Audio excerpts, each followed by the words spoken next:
دعوت و ایمان کی کہ وہ مانے اللہ کو جیسا کہ ماننے کا حق ہے، مانے رسول کو جیسا ماننے کا حق ہے، مانے آخرت کو جیسا کہ ماننے کا حق ہے. یہ یقین والا ایمان حاصل ہو جائے. یہاں تھوڑا سا آپ کو شاید گمان یہ ہو کہ یہ تو ہمیں حاصل ہے، تو برا نہ مانیے. حقیقت کیا ہے کہ ہمیں یقین والا ایمان حاصل نہیں ہے، اقرار باللسان والا ایمان حاصل ہے. ایمان مجمل کی تعریف آپ نے یاد کی ہوگی بچپن میں. آمنت باللہ کما ہوا باسمائہ وصفاتہ وقبلت جمیع احکامہ اقرار باللسان وتصدیق بالقلب. اقرار باللسان سے ایک آدمی مسلمان بن جاتا ہے، تصدیق بالقلب سے مومن بنتا ہے. جب دل میں یقین بن جائے، اگر ہم اپنے گریبانوں میں جھانکیں وہ یقین نہیں ہے. کیا یقین ہے یہ قرآن اللہ کی کتاب ہے؟ اگر یقین ہوتا تو ہم اسے بے اعتنائی برتتے، اسے سمجھنے کے لیے عربی زبان نہ سیکھتے، اس کو دن اور رات کے اوقات میں تلاوت نہ کرتے، اس کے گہرائیوں کے اندر غوطہ زنی نہ کرتے. یقین اگر ہوتا، یقین نہیں ہے. یقین پیدا کرے ناداں یقین سے ہاتھ آتی ہے، وہ درویشی کے جس کے سامنے جھکتی ہے فقوری. یقین بہت بڑی شے ہے، بہت بڑی شے ہے، بہت بڑی شے ہے، لیکن یہ کہ اس کو پیدا کرنا پڑتا ہے.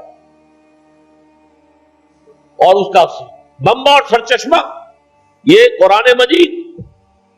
مولانا ظفر علی خان کا شعر ہے بڑا پیارا، وہ جنس نہیں ایمان جسے لے آئیں دکانیں فلسفہ سے، ڈھونڈے سے عاقل کو یہ قرآن کے سپاروں، قرآن کے سپاروں میں غوطہ زنی کرو، تدبر کرو.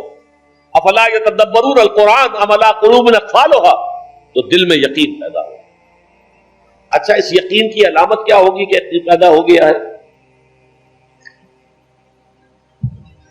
یقین کی علامت عمل.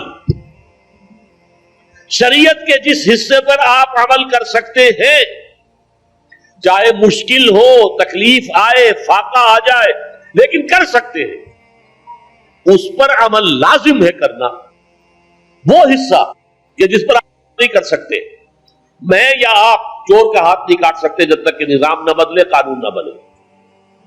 میں یا آپ یا ہم سب مل کر بھی یہاں کسی زانی کو رجم نہیں کر سکتے جب تک کہ قانون نہ بنے اور عدالتی نظام کے تحت جو ہے اس کا فیصلہ نہ ہو. ان چیزوں کو تو ہم نہیں کر سکتے، لیکن جو کام ہم کر سکتے ہیں، سود سے براہ راست تو ملوث نہ ہو، اپنے گھروں میں پردہ تو قائم کرے، اپنی معاش میں سے حرام شے تو نکال دے، فرائض تو ادا کرے، نماز، روزہ، حج، زکات. یعنی دین کے جس حکم پر ہم عمل کر سکتے ہو، چاہے اگر آپ شرعی پردہ نافذ کریں گے لوگ کہیں گے دقیانوسی ہیں، یہ اگلے وقتوں کے ہیں، یہ لوگ انہیں کچھ نہ کہو. آپ کا سوشل بائیکاٹ بھی ہو سکتا ہے، آپ کو اپنے بچوں کے رشتوں کے لالے پڑ سکتے ہیں. ان کے ہاں کون کرے؟ یہ لوگ جو ہے یہ تو ان کے آپ شرعی پردہ، یہ سارا کچھ ہوگا، لیکن کر سکتے ہیں آپ.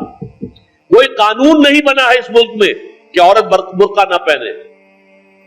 کسی نے قانون بنایا؟ پھر اگر اتارا تو کس نے اتارا؟ خود اتارا نا ہم نے. جس کے پاس 2 پیسے ہو گئے اس نے سمجھا کہ برقع تو شاید صرف غربت کی علامت تھی، اب 2 پیسے میرے پاس ہو گئے، برقع اتار دیا.